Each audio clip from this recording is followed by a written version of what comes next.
Karibuni, asanteni. Thank you for joining us today. Again, the name is Nduko. I am the host on Kumbukeni. Kumbukeni is a place where we are reclaiming our narrative, telling the African story from an African perspective.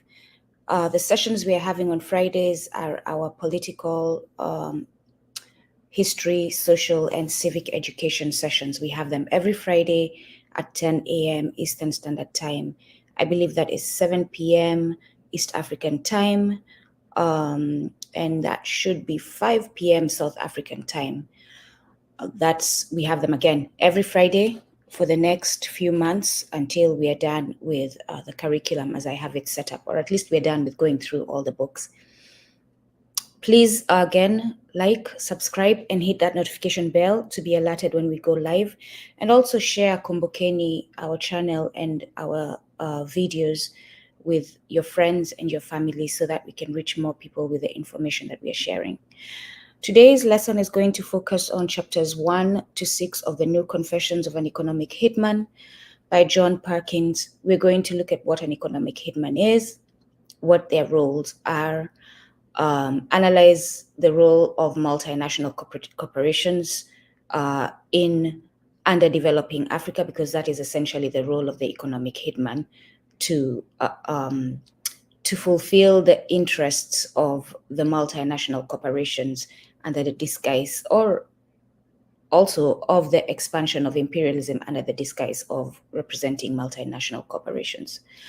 We're going to discuss real-world examples in Nsi Ya Ubuntu, Africa, to show how the work of the economic hitman has actually affected the people on the ground, looking at examples like Ghana, Zambia, and also the African Continental Free Trade Area. So to begin with, I'm going to read a part.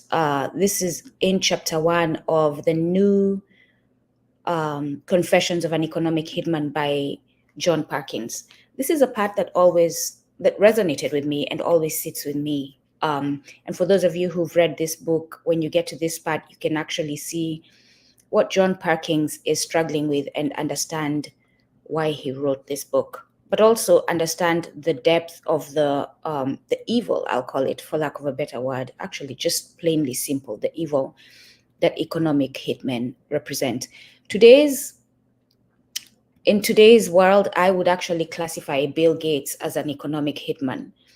It's interesting because Bill Gates is representing, he washes his hands clean, well, not quite completely clean, of Microsoft, the profit-making entity, and leans back on the non-profit foundation, but is doing very much things that are profit-generating, representing corporations like Monsanto and others. So if you study what Bill Gates is doing, and if you read the books, The Confessions of an Economic Hitman and The New Confessions of an Economic Hitman, both by John Perkins, you will understand exactly what I mean when I say that Bill Gates is an economic hitman.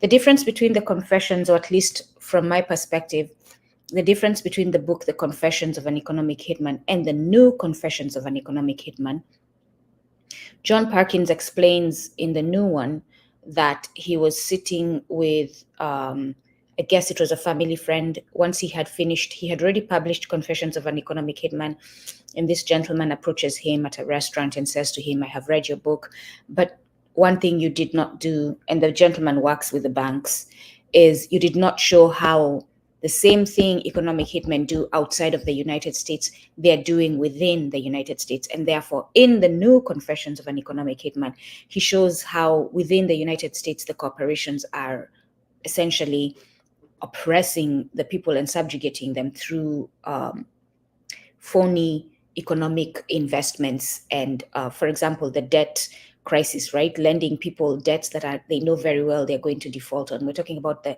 housing crisis in the United States.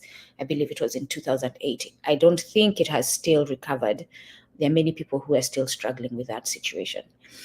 So I'm going to read directly from the book. Here we go. And again, this is chapter 1, the end of chapter 1. I began to look more closely at the world around me and at myself. I came to understand that although I had all the trappings of success, I was miserable. I'd been popping Valium every night and drinking lots of alcohol. I'd get up in the morning, force coffee and pep pills into my system, and stagger off to negotiate contracts worth hundreds of millions of dollars. That life had come to seem normal to me. I had bought into the stories. I was taking on debt to support my lifestyle. I was operating out of fear, the fear of communism, losing my job, failure, and not having the material things everyone told me I needed. One night I woke up with a memory of a different type of dream. I had walked into the office of a leader in a country that had just discovered it had lots of oil. Our construction companies, I told him, will rent equipment from your brother's John Deere's franchise.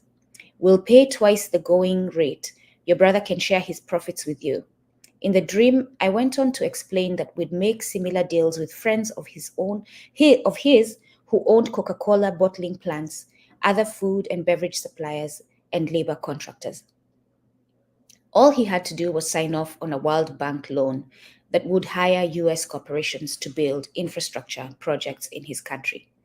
Then I casually mentioned that a refusal would bring in the jackals. Remember, I said, what happened to?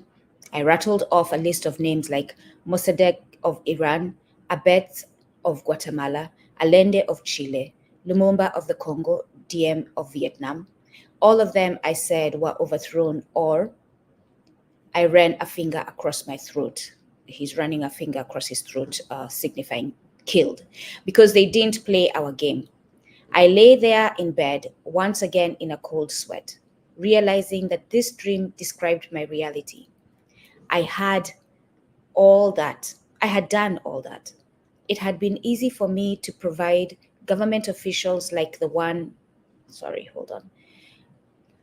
Government officials like the one in my dream with impressive materials that they could use to justify the loans to their people. My staff of economists, financial experts, statisticians, and mathematicians was skilled at developing sophisticated economic models that proved that such investments in electric power systems, highways, ports, airports, and industrial parks would spur economic growth. For years, I also had relied on those models to convince myself that my actions were beneficial. I had justified my job by the fact that gross domestic product, GDP, you all have heard of it, did increase after the infrastructure was built. Now I came to face the facts of the story behind the mathematics. The statistics were highly biased. They were skewed to the fortunes of the families that owned the industries, banks, shopping malls, supermarkets, hotels, and a variety of other businesses that prospered from the infrastructure we built. They prospered. Everyone else suffered. Money had been budgeted for healthcare, education, and other social services was diverted to pay interest on the loans. In the end, the principal was never paid down, the principal for the loan. The country was shackled by debt. Then International Monetary Fund, IMF, Hitmen arrived and demanded the government offer its oil or other resources to our corporations at cut-rate prices, and that the country privatize its electric, water, sewer, and other public sector institutions and sell them to the corporatocracy. Big business was the big winner. As I say, the hitmen from the IMF arrived. Kenyans who are listening, you remember that there was a visit before all this started from the IMF. In every case, a key condition of such loans was that the projects would be built by our engineering and construction companies. Most of the money never left the United States. It simply was transferred from banking offices in Washington to engineering offices in New York, Houston, or San Francisco. We, EHMs, Economic Hitmen, also made sure that the recipient country agreed to buy airplanes, medicines, tractors, computer technologies, and other goods and services from our corporations.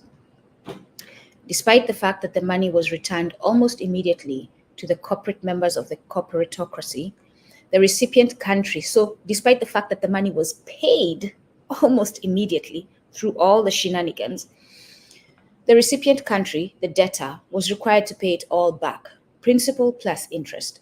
If an EHM was completely successful, the loans were so large that the debtor was forced to default on its payments after a few years. When this happened, we EHMs, like the mafia, demanded our pound of flesh. This often included one or more of the following: control over United Nations votes, the installation of military bases, or access to precious resources such as oil. Of course, the debtor still owed us the money, and another country was added to our global empire. Those nightmares helped me see that my life was not the life I wanted. I began to realize that, like the Andean brick makers, I had to take responsibility for my life, for what I was doing to myself and to those people and their countries. But before I could grasp the deeper significance of this understanding that had begun to stir within me, I had to answer a crucial question. How did a nice kid from rural New Hampshire ever get into such a dirty business? Why am I picking this book and why am I reading directly from it? I am doing so because when the time comes for us to say we are no longer paying these debts and we don't recognize them and we declare them null and void, we're going to use things like John Perkins' book as evidence to show that they intentionally knew that they were giving us loans that were going to default, intentionally for the purpose of having their corporations come and take over our economies. And this goes back again, we've talked about Sankara saying that we must refuse to pay these loans, but we must do it as a united front of African nations. If I do it by myself, they will kill me, which they did. So in chapter 1 to 6, essentially, John Perkins is telling of his beginning as an economic hitman. He used to work for the Peace Corps. He talks of the NSA. Essentially, he was recruited by the NSA. But officially, he went down as an employee of the company known as Charles T. Main. It's a former, no longer in business, U.S. engineering company founded in 1893, specializing in power generation, mainly hydroelectric power. And so this company is knowingly hiring people who have been recruited by the U.S. government to go to countries outside the U.S. to get them to sign up on ridiculous, fraudulent, essentially, economic agreements so that they can build their own corporations and the empire of the United States. So Perkins, in chapter 3, I believe, or 4, he tells of the story of Howard. Howard is an older contractor with Maine. Howard tells Perkins how he forecasted electric loads all his life. There's a point where they are in a hotel in Indonesia. That's John Perkins' first assignment as an economic hitman was in Indonesia. And so they have arrived to Indonesia and they have been briefed. They have been told that the first thing they have to do is collect data. And because Howard is in the capacity as far as working with with Maine, the company, the same capacity as Perkins is, they have a little meeting together so that they can discuss how they're going to go about projecting or forecasting the numbers for Indonesia, whatever project they were going to propose for Indonesia that was going to be carried out by Maine, therefore returning the money to the corporation that was Maine. And so Howard tells Perkins that he has forecasted electric loads all his life during the Depression, World War II, because Perkins at this point is arguing with Howard. Howard is trying to tell him that this is all a scam. We are here, we are inflating these numbers. It is not true. You know very well that this is a scam, and Perkins is fighting back.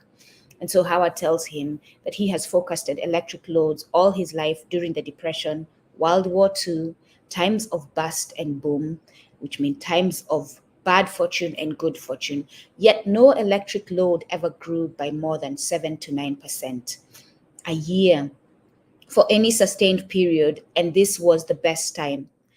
He said 6% was more reasonable.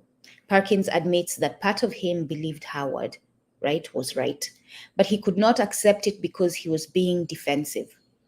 At this time, Perkins is a young man, he's in his 20s, and therefore ego is controlling him, right? He's not yet emotionally mature.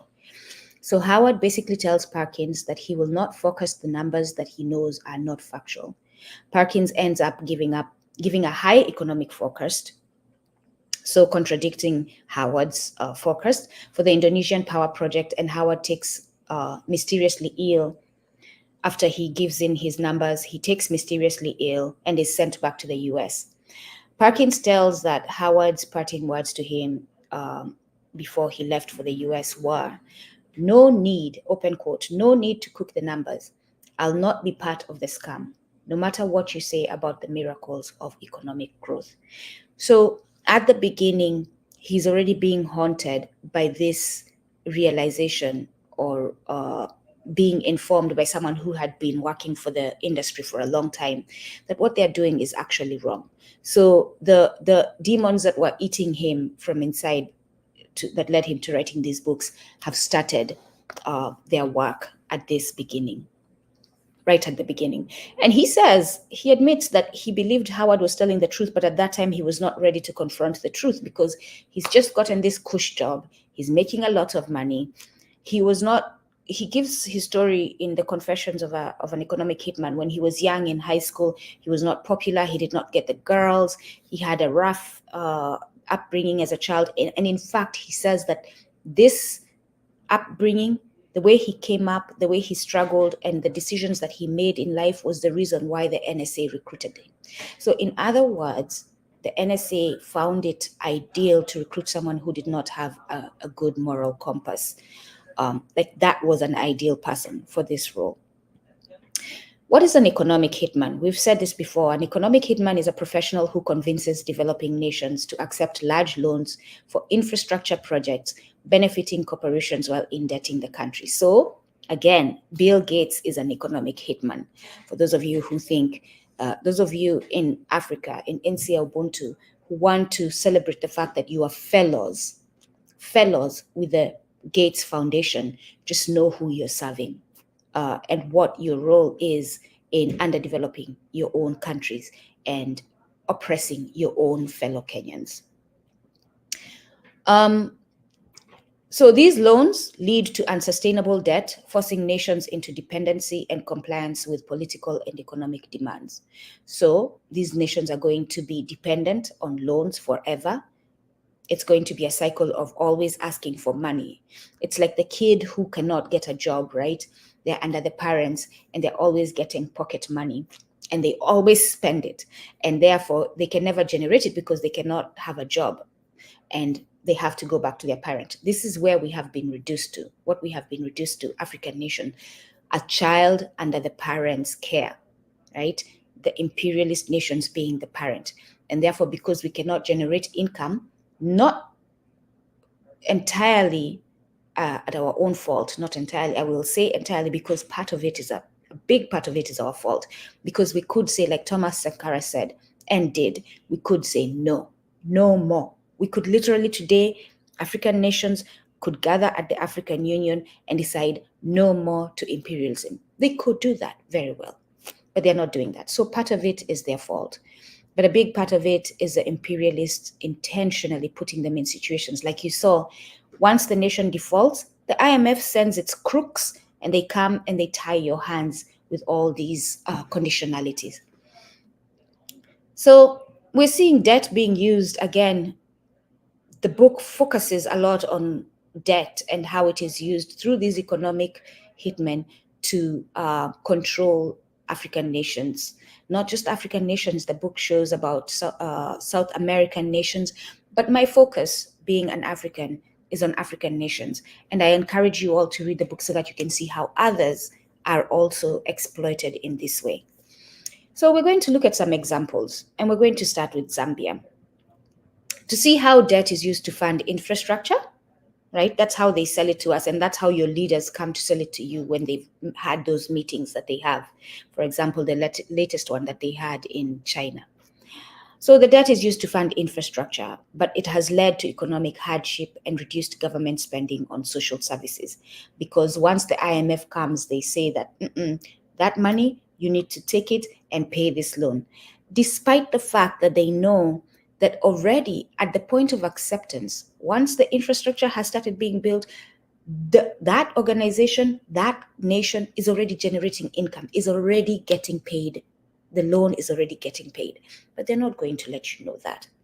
So Zambia's debt crisis, primarily fueled by borrowing to fund large infrastructure projects, has led to significant, not insignificant, significant economic challenges and reduced government spending on essential social services.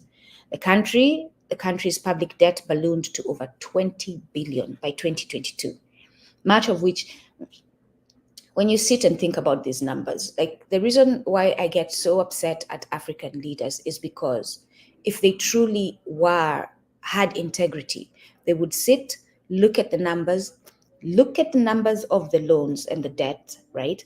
Look at the numbers of what is needed to build their economies and truly admit that to themselves that they will never be able to pay this. But as we saw from the pages that I read from the New Confessions of the Economic Hitman, when the economic hitman comes, they sell it to these leaders. A lot of you are wondering, why does Ruto keep accepting this? Why does this African leader keep accepting this? Why do they keep accepting this? Why do they keep going for the loans? Because when the economic hitman comes, when Bill Gates comes, he also promises them that they and their families and all their investments, their businesses, and the elites in the countries are going to benefit. And therefore, these elites are blinded by the fact that they are going to benefit, and they don't see how they do, but their greed is blinding them from seeing how they're accepting those loans is going to affect everyone else but their close, their families. And if they actually sat down and thought about it, it actually affects them. Like my interview that is currently on Kumbukeni, we just posted it yesterday with our brother Koganda. He says that it actually does affect you, rich people, because that is where you have Muthaiga right across from Mathare. Mathare is a very neglected neighborhood of Nairobi, and Muthaiga is an affluent neighborhood. So if I'm waking up every day in Mathare, I'm hungry, I don't have a car, I'm stressing, that is my daily life. Daily, wake up every day. It's not changing no matter how hard I work, and I am working very hard. Those of you who've been to Kenya, and there's a Jamaican friend who recently was telling me about his visit to Kenya, and he could not believe what he witnessed when one morning he woke up and saw Kenyans, lots of Kenyans at 6 a.m. walking to work, on foot, walking to work. And this is what they do. People from Mathare, you'll see them. We complain a lot, right? Where there are so many people on the streets. Oh, I can't drive. There's so many people on the street. But these people have no other choice than to walk to work because they don't even have the money to pay for bus fare. This is how little they are earning. And so if that is my daily lifestyle, and then I come home and in the evening, while I'm trying to light whatever lamp or whatever source of energy that we have in the house because we can't afford electricity, I'm seeing Muthaiga, the neighborhood Muthaiga right across from me, shining with electricity. I'm hearing good music. I'm smelling good food. You can hear the big cars driving there. Eventually, you will have these people succumbing to crime to come and get a little bit of what you have, and therefore increased crime rates in your neighborhoods. So don't think that you signing that loan and being told that your uncle's company is going to improve, your brother's company is going to improve, your company and your investments are going to improve, is going to remove you from the effects of it all when things fall apart. No. No pun intended right there with things fall apart. Chinua Achebe. So 20 billion in debt by 2022, much of which was used for infrastructure investments like road development and energy projects. The irony that actually Zambia is in debt for 20 billion and yet it invested in energy projects. And today, Zambians are going a week at a time with no electricity is just, again, frustrating. And to the end of the book, John Perkins' advice, and I'm going to jump there. John Perkins' advice at the end of the book is we must do whatever it takes to move from a death economy to a life economy. We must do whatever it takes. All right, so Zambia is in debt. However, the high cost of servicing these loans has severely strained Zambia's budget. So because IMF is coming and it's not telling the Zambians, and I don't know if these leaders know that actually the infrastructure, the investment that these corporations are involved in is actually helping pay the loans. And And therefore, but what they're being told is the loan has not been paid yet. So you're going to have to take the money from this, that, and the other. And therefore, they're not concentrating on investing within their nations to build their economies. And it's a continuous cycle of debt and underdevelopment. So as debt payments took precedence, the Zambian government faced difficulty maintaining adequate funding for social services such as healthcare, education, and welfare. This has worsened poverty levels, with more than half the population living below the poverty line. If you go to Lusaka, it seems like everyone is doing well. If you go to Lusaka, you might as well. This is what I have been told. I have not been to Lusaka. I have close friends who are there. You might as well be in a metropolitan city. But move a little bit outside of Lusaka. Not just that, actually go to the underserviced neighborhoods of Lusaka, and you will see the effects of this practice of always taking loans that are keeping you in a debt cycle where you cannot service the needs of your local population. It has worsened poverty levels, with more than half of the population living below the poverty line. And in response to the debt crisis, Zambia has been forced to default on some of its international debt, including Eurobonds in 2020. You heard about Eurobonds. There's a Nsi Ya Ubuntu lady in London. She is a member of parliament. She wrote a book about Eurobonds and all that, which I think is ridiculous, but listen. And had to enter negotiations under the G20 Common Framework for debt restructuring. Debt restructuring is not a good thing, by the way. Austerity measures, again, the IMF, such as removing subsidies on fuel. So now you start seeing how it's going to affect the Zambian people. Subsidies are removed on fuel, electricity, and agriculture. So recently, when they removed the subsidies on fuel in Nigeria, Nigerians are up in a roar. Our president. Yes, our president, 20%.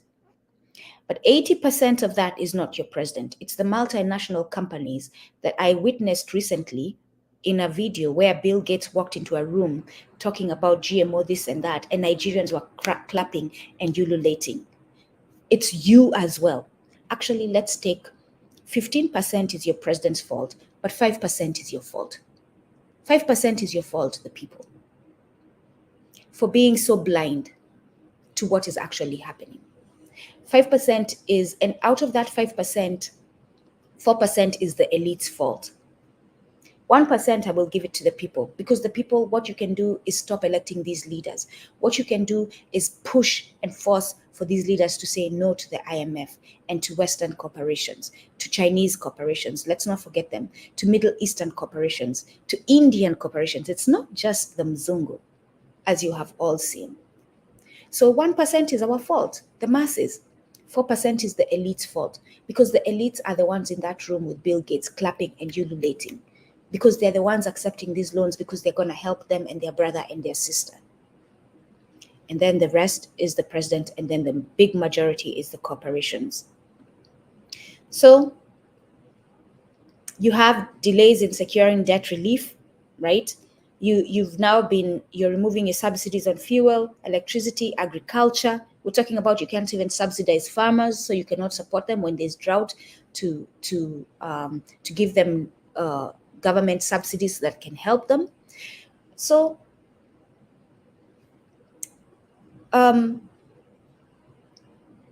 these measures continue. So now you're not focused on building the economy within your country, and now you have rising inflation, you have increased poverty. These farmers cannot produce, so they cannot generate income, and then you have cuts in social spending, making it harder for many Zambians, the majority of Zambians, to access basic services.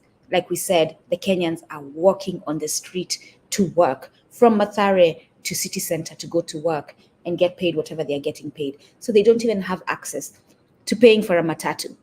And I know this for a fact because a member of my family had to give up a job because they were not able to pay for the transportation to get to that job. It was costing them more. And by the way, for you who hear me say it was costing them more and wondering, are they not getting paid per month? No. The other thing that these companies do in Kenya is they don't pay you. You're going 4 months, 6 months without pay, yet you're expected to show up to work. If you don't show up, you're fired.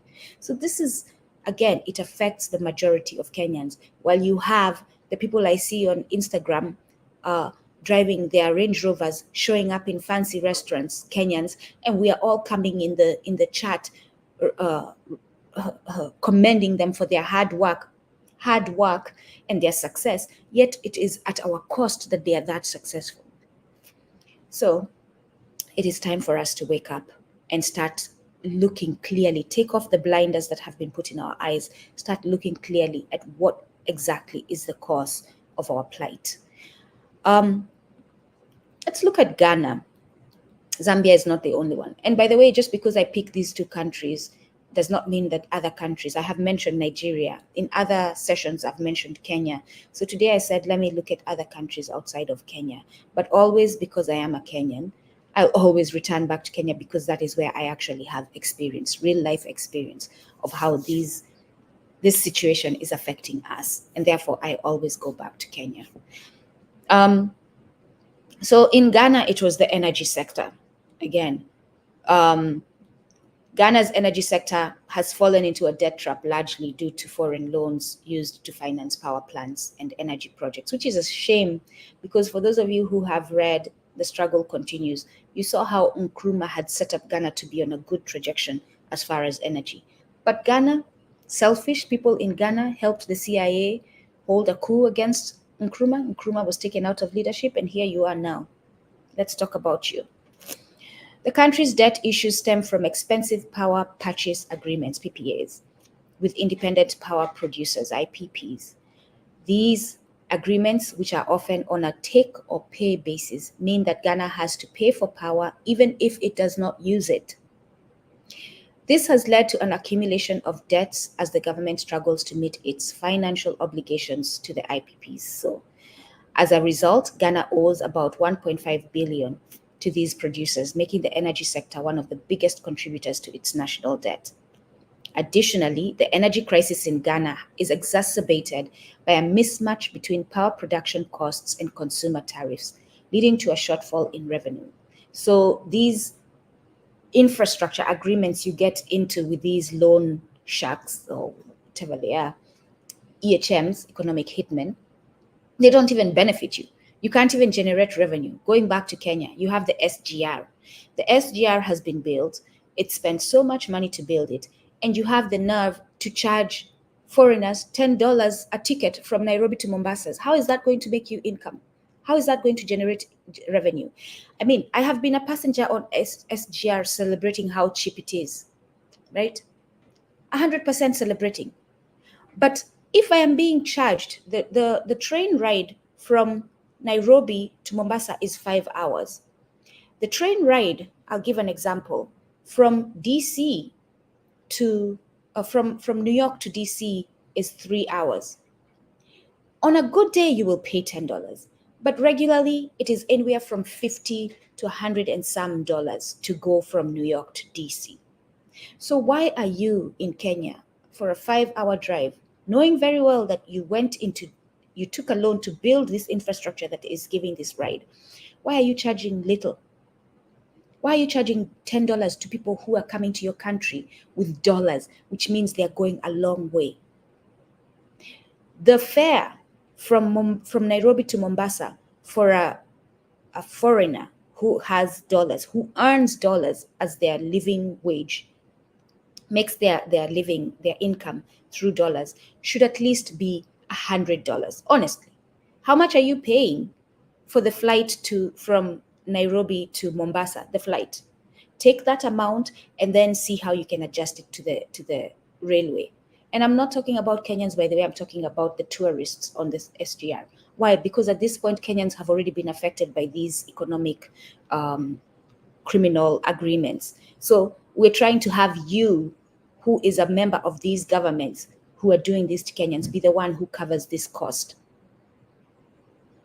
So the energy crisis in Ghana is exacerbated by a mismatch between power production costs and consumer tariffs, leading to a shortfall in revenue. The Ghana Grid Company has reported a significant deficit in electricity generation capacity due to issues like ongoing maintenance, fuel shortages, and outdated infrastructure. The same problem is happening in Zambia. This has resulted in widespread power outages and the need for emergency measures such as power shedding. Again, this is happening everywhere in Africa. Power shedding in Ghana, power shedding in Zambia, power shedding in Kenya. And all because your leaders are willing to take loans that are putting them in a place where they default. 100% they're going to default. No loan today under the current structure of these loans is going to be a loan that will be payable, because the way they are structured intentionally by the nations that are giving you the loans under the disguise of corporations is for you to default so that they have access to your resources, your natural resources, whatever other resources you have. And it's going to come at the cost of your social services, your education, your healthcare. So again, when I see Kenyans on the streets having read all these books, having the understanding I have now of how the imperial system works to subjugate us, it frustrates me, especially when I come to the spaces on Twitter and I hear them saying Ruto must go. No, he is just a symptom. You will not get anywhere with that call, Ruto must go. You will think you have solved the problem, and then another Ruto will come up under a different name, and you'll be singing the same song, so and so must go. I have seen Kenyans in spaces recruiting all kinds of people to be the next president. Watch that person make their trip to the US or to London and come back and still take on the loans that are going to default. The problem must be addressed at the root cause of it. If we do not address it at the root cause of it, again, the imperialist nations is the root cause of it. The corporations working with them in collaboration, though that is the root cause. If we do not nip this problem at that bud, at that source of it, it will never, ever be solved. We will just be dealing with symptoms of the problem. So one of the solutions that has been proposed to deal with the situation that we have is building regional trade blocks, right? We have been told that one of the solutions we can take on today as African nations is to build regional trade blocks. And we're going to look at one specific regional trade block, and we are at 10:37 now, we're running out of time, but I want to look at this one because if nothing else, let's look at this. The African Continental Free Trade Area. We're going to dissect it and see if this is truly a solution or not. So what are the potential benefits of the AfCFTA, the African, let me go back to the name. The African Continental Free Trade Area. So I will put it in the chat so that I can remember as I try to remember everything that I am sharing with you all today. AfCFTA. CFTA, free. Let's not forget the free. That is who we are looking at. So, potential benefits, intra-African trade increase. So, the AfCFTA aims to boost trade among African nations by reducing tariffs and trade barriers, which can increase the flow of goods and services within the continent. This can help diversify economies and reduce dependency on exports to non-African countries. The economic growth and job creation. So by creating larger market, the AfCFTA, whoever created this acronym, why the little f? Just leave the little f out. AfCFTA, make it easy for us, could stimulate economic growth, increase investment, and create jobs, especially in sectors like manufacturing and services. Market expansion for SMEs, small and medium-sized enterprises, SMEs, small and medium-sized enterprises, the mamambogas, the juakali, right? The little businesses that you see of Kenyans, market expansion for them they can benefit from access to larger markets, which can enhance their growth prospects and contribute to local economies. I will talk about DHL at the bottom to show this. The story that I've always told of the Kenyan shipping company that we were not able to use because it was so high cost. Having legit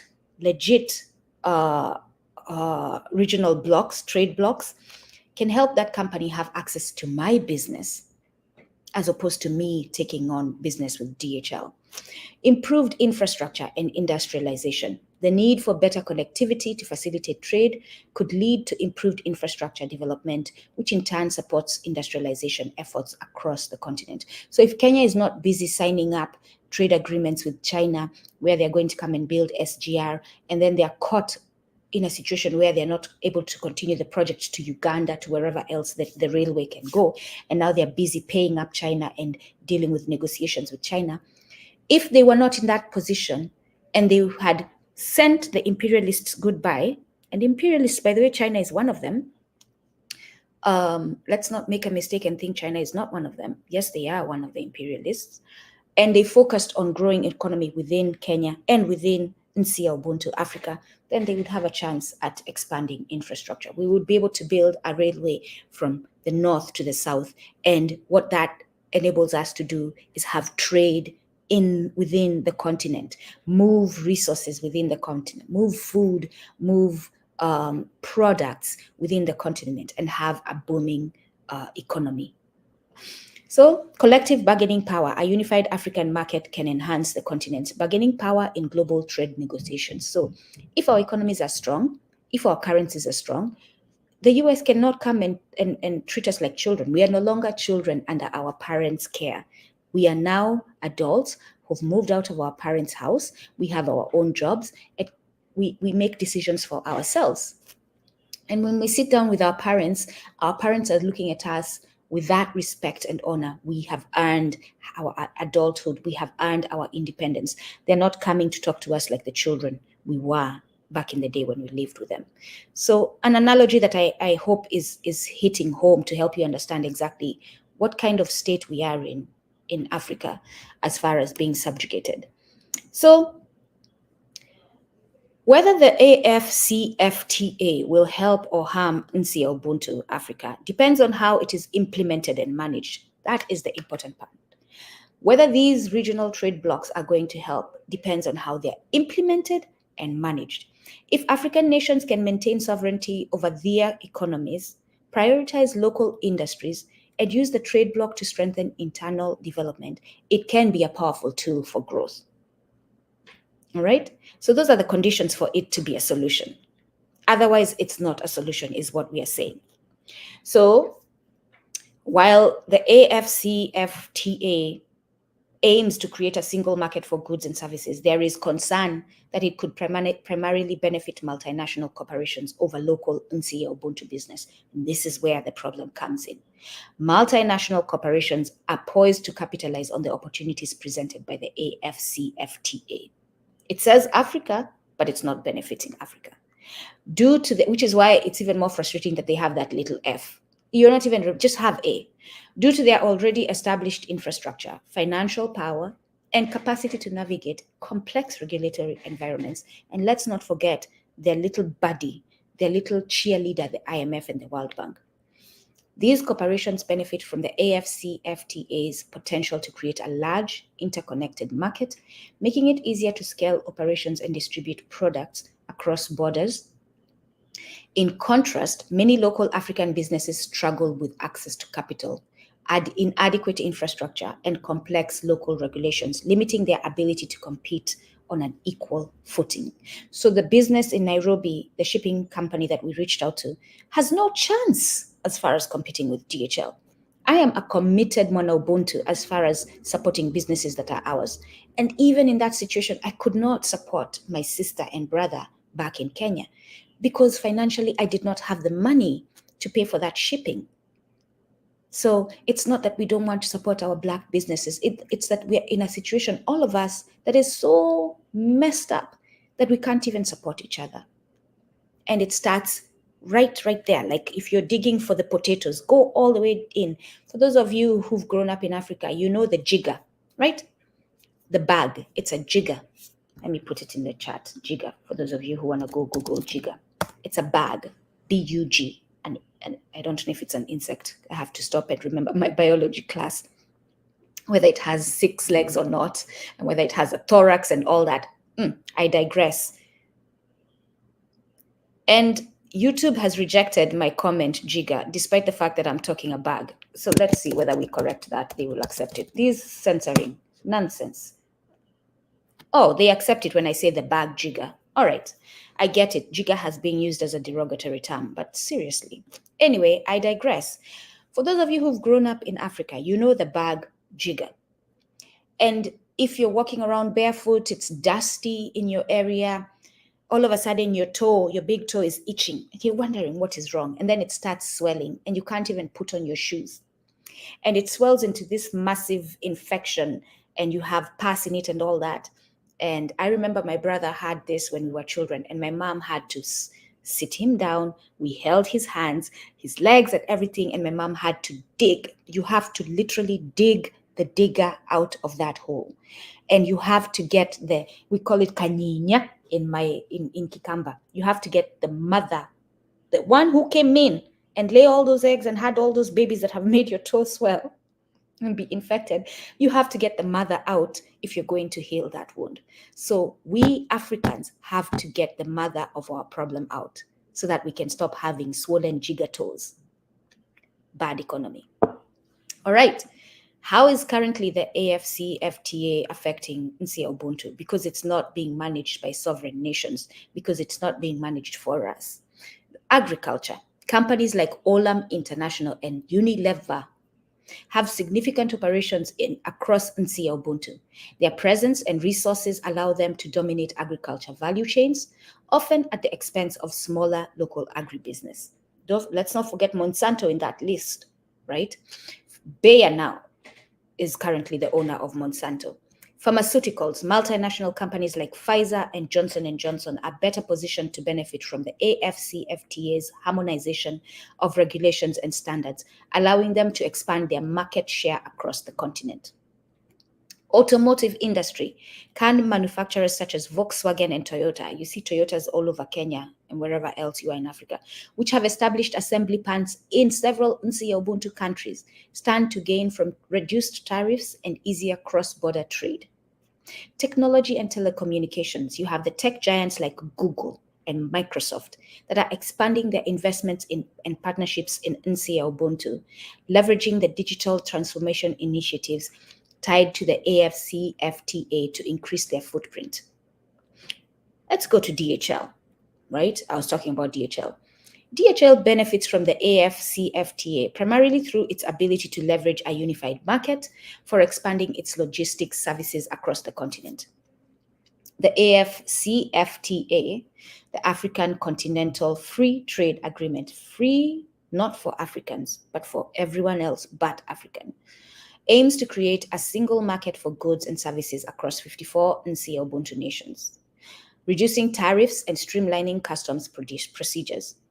This makes it easier for multinational logistics companies like DHL to operate more efficiently and profitably across borders, as they have the resources and infrastructure to navigate the complexities of inter-country trade and compliance requirements. Local Nsi Ya Ubuntu Shimpi companies often struggle to compete with DHL for several reasons. So here we go. Here are the reasons why that company in Kenya could not offer me the prices that I wanted. Not at their own fault, not their own choice, but the expenses they had to incur. Regional expertise and infrastructure. DHL has a well-established presence and extensive network across Nsi Ya Ubuntu, offering efficient and reliable regional shipping routes. This includes warehousing solutions that allow them to store goods closer to target markets, reducing delivery times and shipping costs. Local companies often lack such widespread infrastructure and resources, making it difficult to compete on service quality and delivery speed. So the company in Kenya does not have a warehouse in Nigeria, a warehouse in the US, or somewhere in the West so that it's already crossed the waters, their goods are already there, so now shipping is faster. Their only warehouse is their store in Nairobi. And therefore, shipping is going to take longer. And the cost is going to be higher. DHL, they have warehouses everywhere. And they send their goods ahead of time to those warehouses. So when you ship from Nigeria, they're not actually shipping the thing from where it was manufactured. It has already gotten there and you're getting it quickly from their warehouse. That is one advantage that they have over the local businesses. Navigating regulations. DHL's expertise in handling various customs procedures across Nsi Ya Ubuntu countries enables it to ensure compliance and minimize delays. In contrast, and by the way, this is being said in good language, but we're talking about the ridiculous situation in customs where you have to pay kitu kidogo so that your materials can be sent through. DHL doesn't have to worry about that because they've already built relationships with these entities. They're either paying one way or another to the government to have this situation smoothened. So in contrast, local companies may find it challenging to keep up with differing regulations and requirements, particularly as the AfCFTA promotes increased trade complexity. E-commerce growth, right?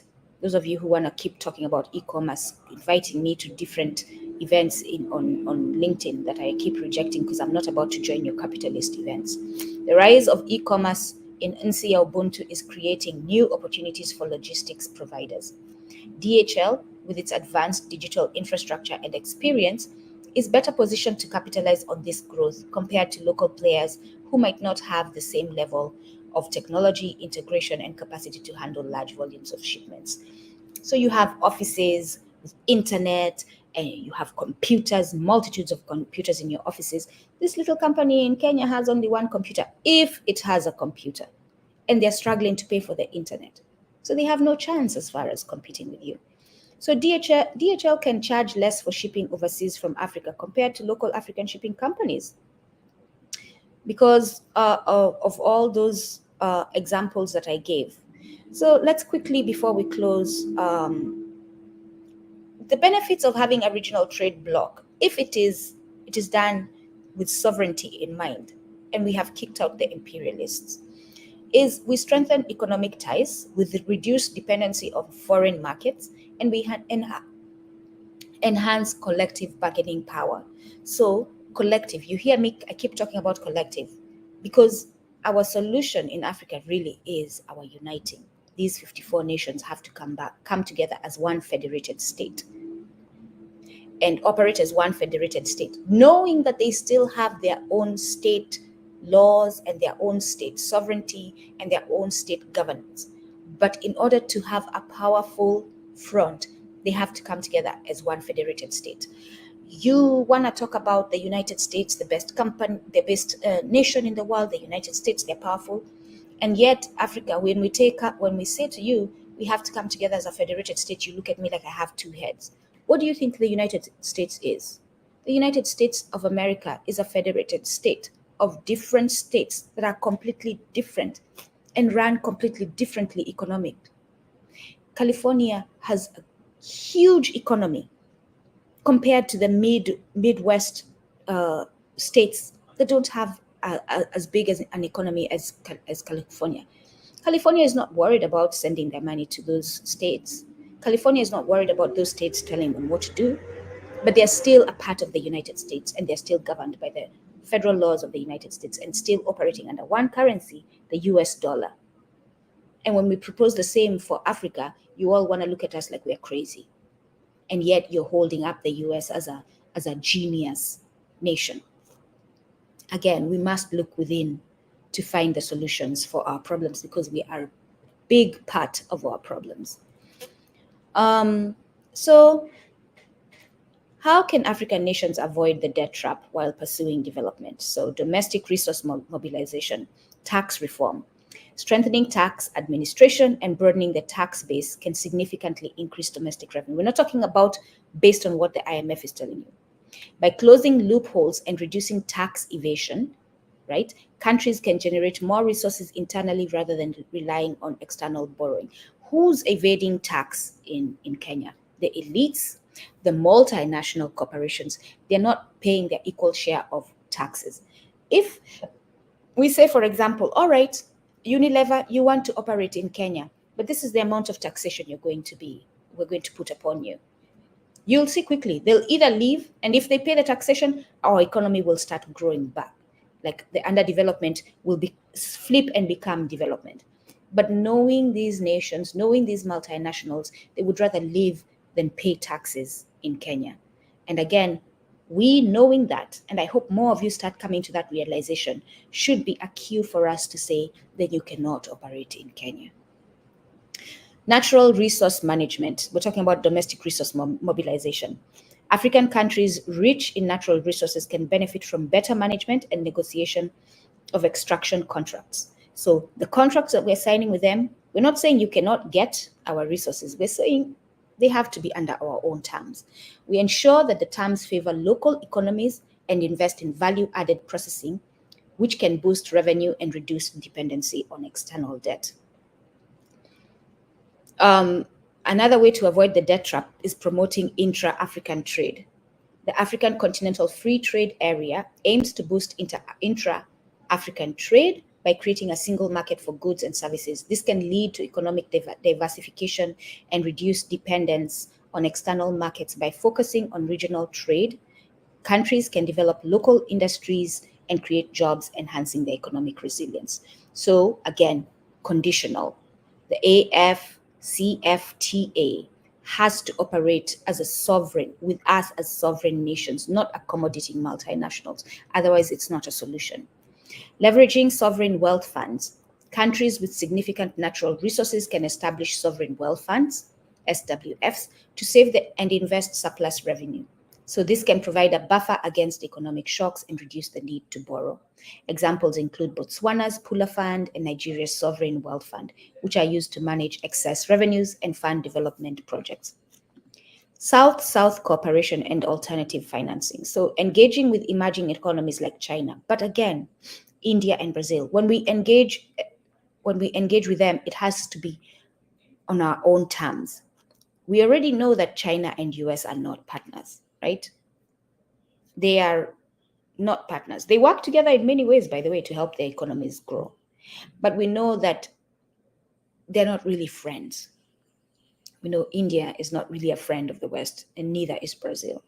But when we come to the table to negotiate with them, it has to be on our terms. It cannot be on the same table. China is using economic hitmen. We have to confront them on the fact that they are using economic hitmen. We have to start having economists who are actually looking out for us. To be an economist today in Nsi Ya Ubuntu, Africa, and actually go around bragging that you're an economist under the current state of the economy, you should be ashamed. If I was one, I wouldn't go around announcing that I'm an economist. Why do I say that?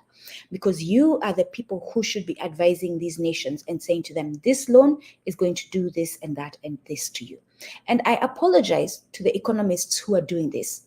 The economists who have held their nations accountable and shown them exactly what the harm of the loans is, I apologize to you. But those who haven't and go along with this, you're the ones I'm talking to. And shame on you for not warning your nations about the harm in these loans that are pushed by economic hitmen, about the harm of economic hitmen, about how the economy is tied to the politics, is tied to the social, is tied to everything. So if you're going to call yourself an economist, you better be holding your leaders accountable, and you better be showing them that these loans that they're taking are not good for the economy. Otherwise, you're part of the problem. In fact, a big part, because you know better. Developing local capital markets. Strengthening local financial markets can provide governments and businesses with alternative sources of financing. By issuing local currency bonds, countries can raise funds without exposing themselves to exchange rate risks associated with foreign currency debt. Again, we have to abandon the dollar within Nsi Ya Ubuntu. Encouraging diaspora investments. This is good. Encourage it, right? Those of us who are abroad should start investing within, but not under the current situation. Because under the current situation, that money is just going to waste. We have to change. It has to be a holistic change of how we are operating in Nsi Ya Ubuntu, beginning with removing the mother jigger who got into your toe, the beginning of your problems. The colonial entities. Every nation that was a colonialist should not be operating in a power stance in Africa. And by the way, after World War II, they end up handing over that power to the United States because they owed the United States after they helped them with all the that they needed during World War II, and to bringing back their economies back up after they go into debt after World War II. So the United States takes over the colonial control of Africa after World War II. So do not be fooled that they are not a part of what is going on. 1059, I'll say a couple of more. Strengthening public financial management, promoting sustainable development projects within the continent, avoiding high interest commercial loans, enhancing regional financial institutions, but just avoiding loans all in all for now, and focusing on building within. What role can the youth and civil society do, right? You have to raise awareness and mobilize public opinion. We have to do that on the ground. We have to have policy advocacy and participation. We have to start learning about our constitution, and we have to advocate for our constitution and participate actively in our laws and our policies. Monitoring and accountability. This is the youth we're talking to right now. Tracking government spending and contracts. We have to be, the way Kenya is on the government today, like posting on Twitter about Adani. You hear there's a negotiation, there's a contract the government is getting, get on it. Kenya is currently doing what we are being advised as far as what the youth's role is. And I am applauding you, my brothers and sisters, for it. Continue the good work.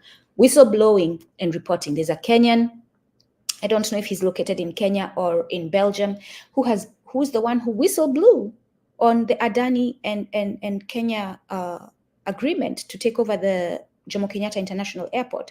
So we have to continue doing this. They will criminalize you, but you're not a criminal. As far as moral order and humanity's well-being, you're not a criminal. You're a criminal based on the laws of criminals, right? Because criminals are putting up laws to uphold their criminality, and therefore you who doesn't want anything to do with their criminality is clearly going to be a criminal in their eyes.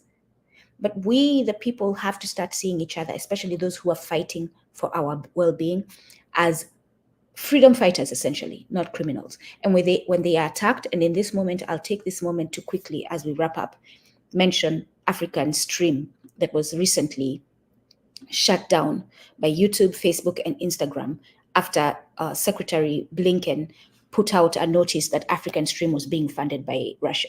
So what if it was being funded by Russia?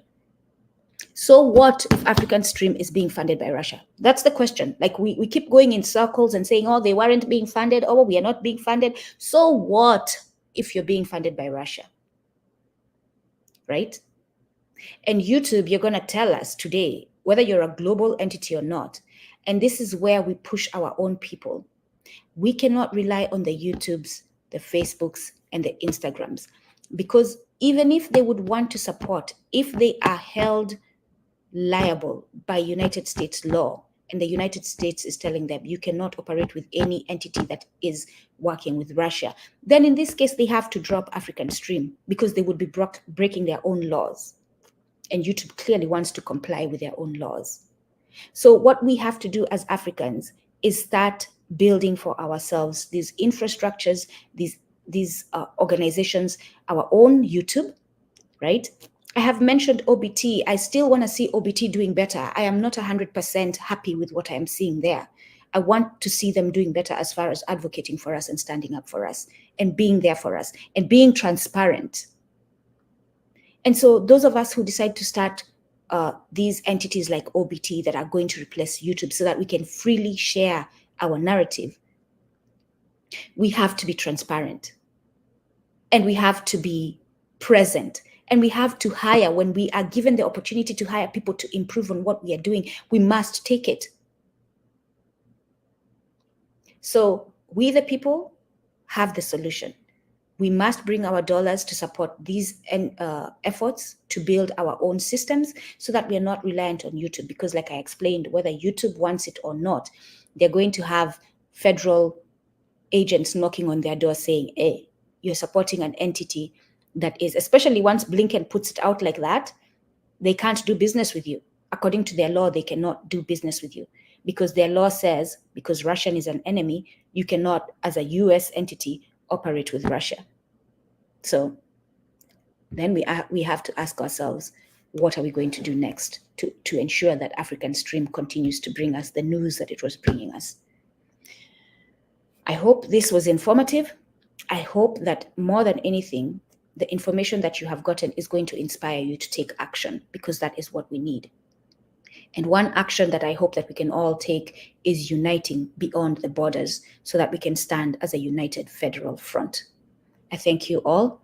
Have a nice day. Siku njema, kwaherini.